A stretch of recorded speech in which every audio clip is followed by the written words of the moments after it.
The Address. Narrated by PiEnglish. This short story is a poignant account of a daughter who goes in search of her mother's belongings after the war, in Holland. When she finds them, the objects evoke memories of her earlier life. However, she decides to leave them all behind and resolves to move on. "Do you still know me?" I asked. The woman looked at me searchingly. She had opened the door a chink.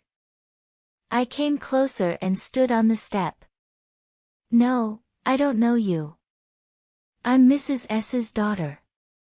She held her hand on the door as though she wanted to prevent it opening any further. Her face gave absolutely no sign of recognition. She kept staring at me in silence. Perhaps I was mistaken, I thought. Perhaps it isn't her. I had seen her only once, fleetingly, and that was years ago. It was most probable that I had rung the wrong bell.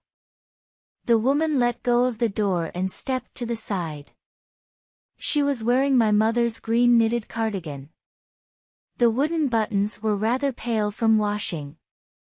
She saw that I was looking at the cardigan and half hid herself again behind the door. But I knew now that I was right. "Well, you knew my mother?"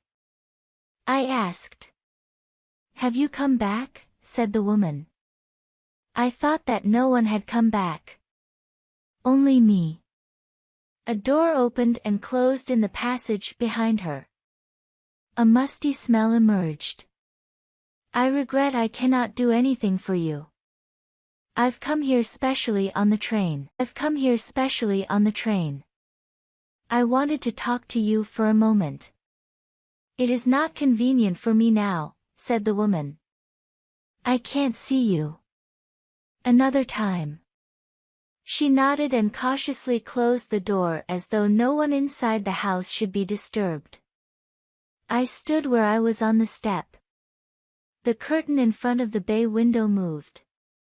Someone stared at me and would then have asked what I wanted. "Oh, nothing," the woman would have said. It was nothing. I looked at the nameplate again. Dorling, it said, in black letters on white enamel. And on the jamb, a bit higher, the number. Number 46. As I walked slowly back to the station, I thought about my mother, who had given me the address years ago. It had been in the first home for a few days and it struck me immediately that something or other about the rooms had changed. I missed various things. My mother was surprised I should have noticed so quickly. Then she told me about Mrs. Dorling. I had never heard of her, but apparently she was an old acquaintance of my mother, whom she hadn't seen for years. She had suddenly turned up and renewed their contact.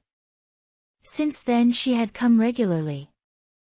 "Every time she leaves here she takes something home with her," said my mother. She took all the table silver in one go. And then the antique plates that hung there. She had trouble lugging those large vases, and I'm worried she got a crick in her back from the crockery. My mother shook her head pityingly. I would never have dared ask her. She suggested it to me herself. She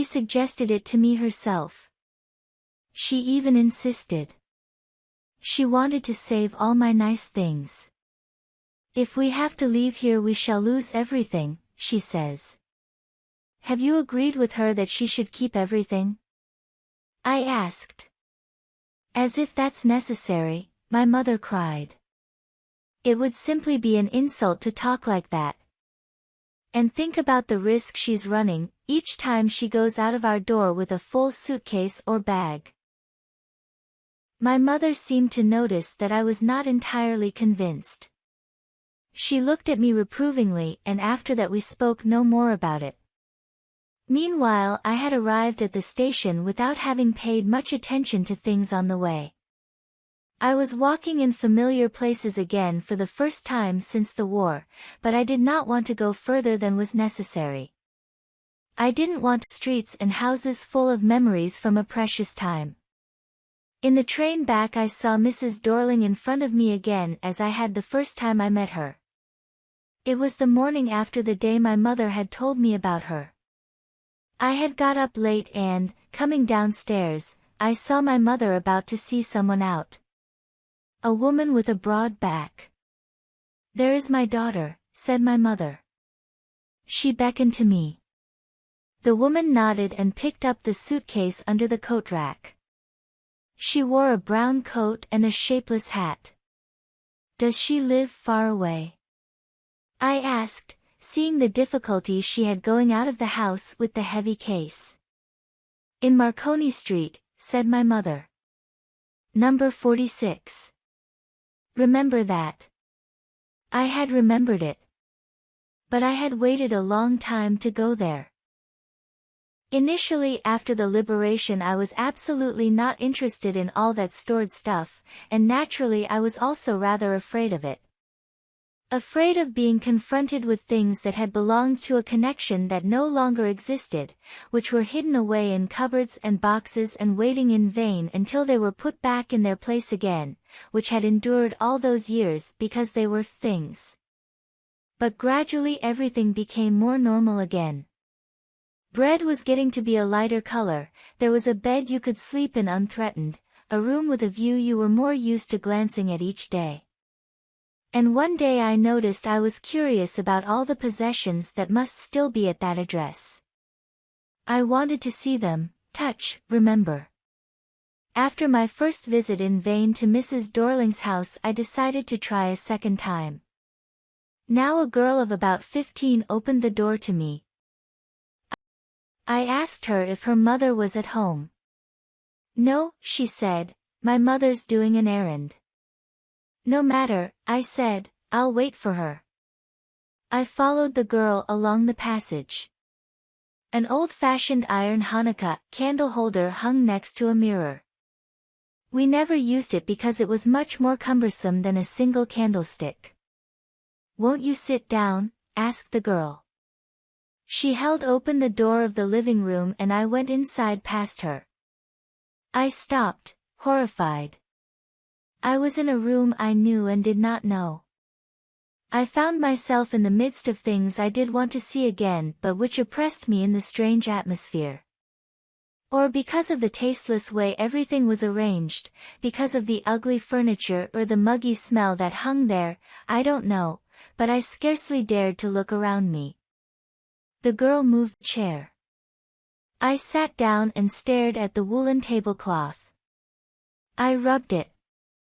My fingers grew warm from rubbing. I followed the lines of the pattern. Somewhere on the edge there should be a burn mark that had never been repaired. "My mother'll be back soon," said the girl. "I've already made tea for her. Will you have a cup?" "Thank you." I looked up. The girl put cups ready on the tea table. She had a broad back. Just like her mother. She poured tea from a white pot. All it had was a gold border on the lid, I remembered. She opened a box and took some spoons out. "That's a nice box." I heard my own voice. It was a strange voice. As though each sound was different in this room. "Oh, you know about them?" She had turned round and brought me my tea. She laughed. "My mother says it is antique. We've got lots more." She pointed round the room. "See for yourself." I had no need to follow her hand. I knew which things she meant. I just looked at the still life over the tea table. As a child I had always fancied the apple on the pewter plate. "We use it for everything," she said. "Once we even ate off the plates hanging there on the wall." I wanted to so much. But it wasn't anything special. I had found the burn mark on the tablecloth. The girl looked questioningly at me. "Yes," I said, You get so used to touching all these lovely things in the house, you hardly look at them anymore. You only notice when something is missing, because it has to be repaired or because you have lent it, for example. Again I heard the unnatural sound of my voice and I went on. I remember my mother once asked me if I would help her polish the silver. It was a very long time ago and I was probably bored that day, or perhaps I had to stay at home because I was ill, as she had never asked me before. I asked her which silver she meant and she replied, surprised, that it was the spoons, forks and knives, of course. And that was the strange thing, I didn't know the cutlery we ate off every day was silver. The girl laughed again. I bet you don't know it is either. I looked intently at her. What we eat with? She asked. Well, do you know? Do you know? She hesitated. She walked to the sideboard and wanted to open a drawer. Look. It's in here. I jumped up. I was forgetting the time. I must catch my train. She had her hand on the drawer. Don't you want to wait for my mother? No, I must go. I walked to the door. The girl pulled the drawer open. I can find my own way. As I walked down the passage I heard the jingling of spoons and forks. At the corner of the road I looked up at the nameplate. Marconi Street, it said. I had been at number 46. The address was correct. But now I didn't want to remember it anymore. I wouldn't go back there because the objects that are linked in your memory times instantly lose their value when, severed from them, you see them again in strange surroundings. And what should I have done with them in a small rented room where the shreds of blackout paper still hung along the windows and no more than a handful of cutlery fitted in the narrow table drawer? I resolved to forget the address. Of all the things I had to forget, that would be the easiest. The end. Thank you for listening to PiEnglish. Please like, share and subscribe to the channel.